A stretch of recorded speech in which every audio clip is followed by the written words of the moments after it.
The fourth edition of India Energy Week is currently underway in Goa. Energy leaders, policymakers and innovators from across the globe are addressing challenges faced by the energy sector. They are calling for solutions for a sustainable future. Back in 2023, India launched Global Biofuel Alliance on the sidelines of the G20 summit. The bloc was launched with Brazil and the US to further advance global adoption of biofuel as a sustainable measure.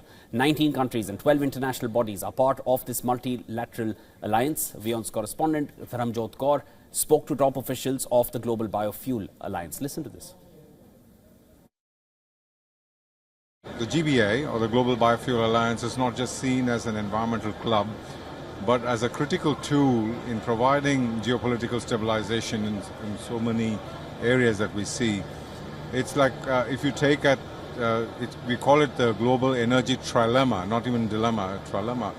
We are looking at a threshold or an intersection where we have come at the right end, come in at the right time, where we're able to provide a critical solution as a tool for the trilemma. When we talk about trilemma, we're talking about sustainability to the planet, we're talking about consistency in your supply chains, and we're also talking about equity, which is the affordability of all of these. So GBA plays a very strong role in all these three areas, not just among our member countries, but also the industry. Energy independence and, of course, multilateralism, in my opinion, they go hand in hand. So if you are responsible enough to be self-dependent, then you become a very responsible partner in multilateralism. Because multilateralism is about partnerships. So if you're able to the more independent you are, the more energy sovereignty you're able to govern, then you're able to provide that kind of support to multilateralism. And I see that India and certain other countries around the world that you see are able to successfully do this both and bring this mix together. So the more energy independent I am, I've got the model to showcase to, for instance, the small island states, or as a developing nation giant that India is, by being able to provide this kind of modeling, that by becoming more self-reliant, I'm able to then showcase this model to other developing nations or underdeveloped nations or to the small island states. It's not possible to 100% replace the fossil energies because over 100 years of dependence and the flexibility of logistics, these are very important for whatever way you can say, whatever blame you would do this fossil, but you just can't do activities without fossil energy.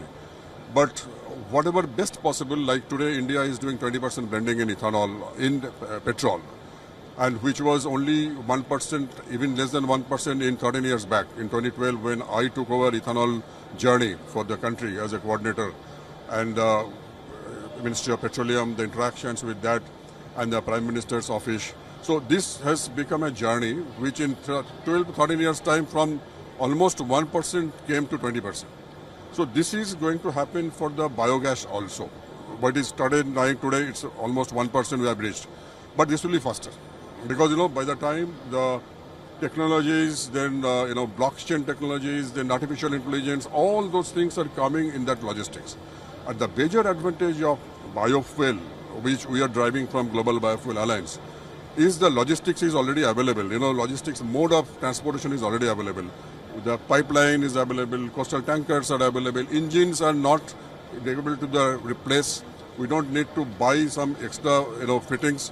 So all those things are already available. It is only a replacement of molecule to molecule, and that's fantastic. And it saves lots of infrastructure cost.